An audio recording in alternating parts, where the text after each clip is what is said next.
Anong mensahe ang kailangan marinig ng mga ah, Sagittarius sa buong buwan ng June 2024?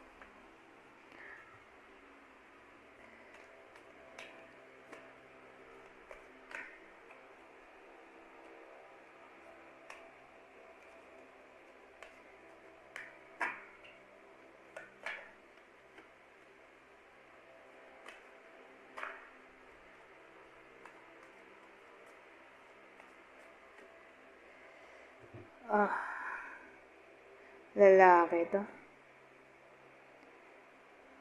Lalaki kasal. Sila lang yung affected dito. Whether kayo to o puso nyo. Either nangyayari na to o mangyayari pa lang.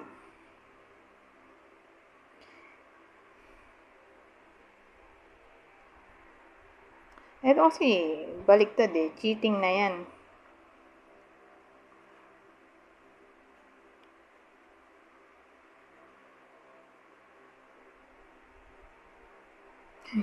Dalawang senaryo. Natawa ako kasi doon sa unang naisip ko. Para bang siya na nga yung mali. Pero parang ang dating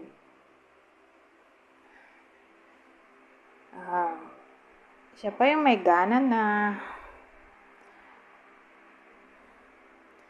hindi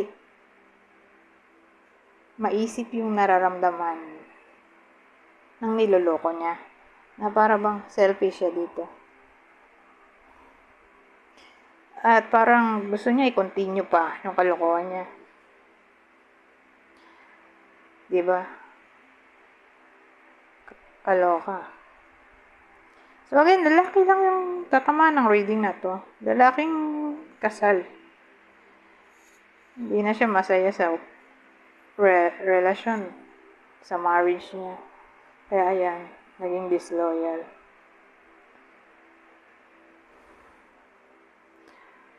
Ngayon, doon sa pangalawang senaryo,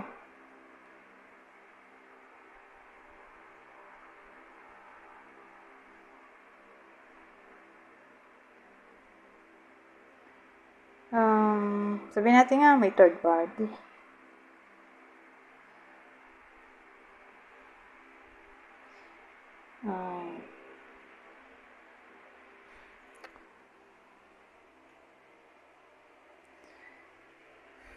So, iniisip ko kung pwede ba itong maging positive reading.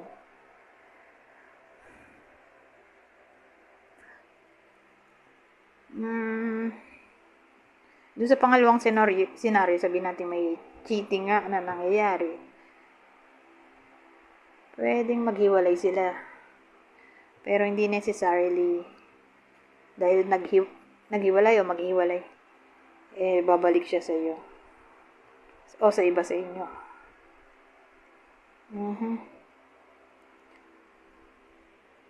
Ganun ang dating dito. Pangit kasi ng combination. Ang pangit ng mga lumabas ng cards.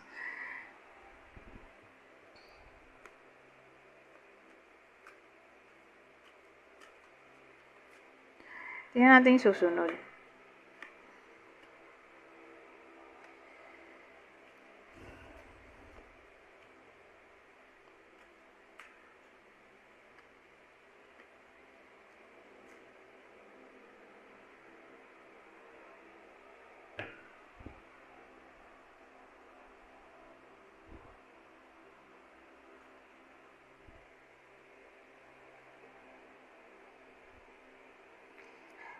Magkarugtong to. Yung unang spread sa kato. Ang dating lalaki nga, di ba? Lalaki yung nagloloko dito. Na para bang mag-a-apologize siya dito dun sa puso niya. Sasabihin niya yung reason kung bakit siya nagloko. Anong reason bakit hindi na siya naging masaya.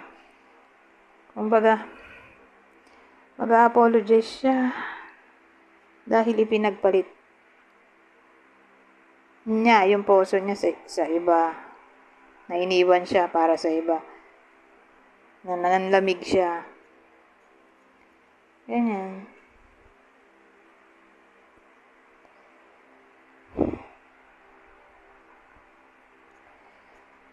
Pero, ibang case, sasabihin niya na kaya lang naman siya nagkaganon ay dahil may pattern. Hindi niya ginusto pero may pattern. Sabihin natin yung tatay niya ganon, na parang na-adapt na rin niya. O namulat siya sa broken family na para bang nagaya lang niya o di siya sanay sa masayang pamilya kasi nanggaling nga siya sa malungkot.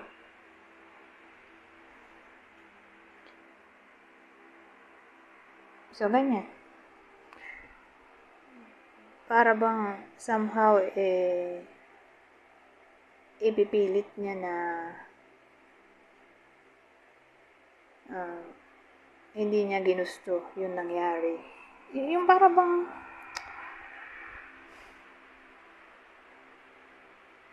may tawag dun, nakalimutan ko. Gusto niya pang ipagtanggol yung sarili niya. Mali na nga. Pero may reason naman. Yun ang point. Yun daw yung reason niya. Anyways, ewan ko kung magiging valid ba yan para sa iba sa inyo.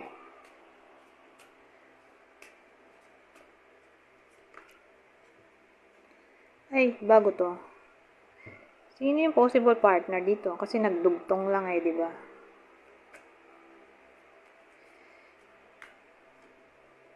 Sino yung possible partner ng Sagittarius dito? Para malaman nyo kung para sa inyo ba ang reading o hindi. Kapwa nyo, Sagittarius, Capricorn.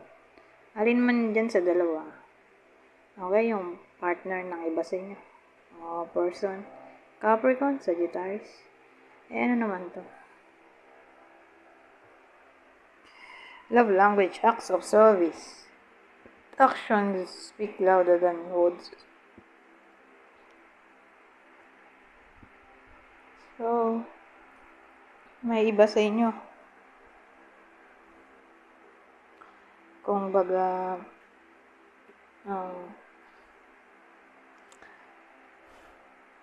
with a friend ba to? O karelasyon? Kasi, may someone dito na isa-show niya yung love niya sa pamamagitan ng action.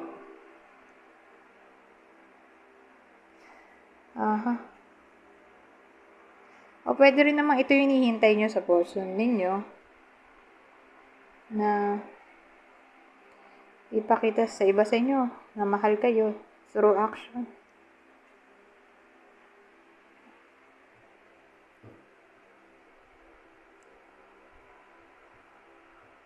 Pero kung naghihintay kayo, more like gagawin niya yon. Magiging switch siya yung person ng iba sa inyo. O romantic. Pero, sino kaya to? Magiging sweet ang person.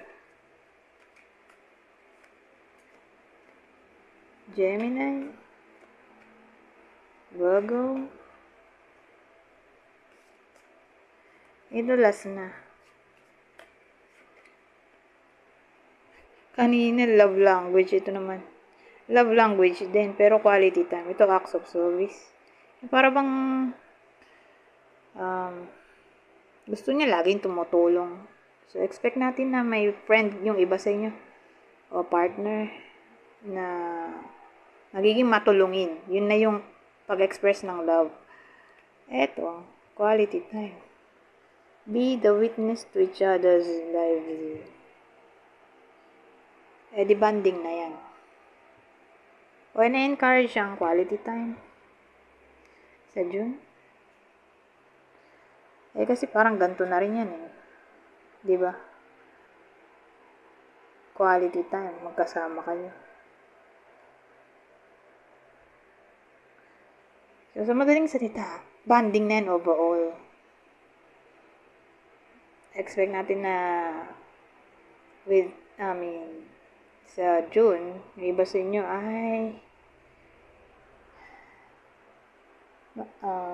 magiging masaya kasi lagi nila kasama yung portion nila.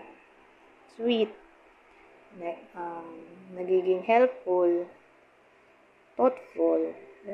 Anyways, bago ko mag-end, sino naman kaya to? Pero parang pares. Dagdag info na lang.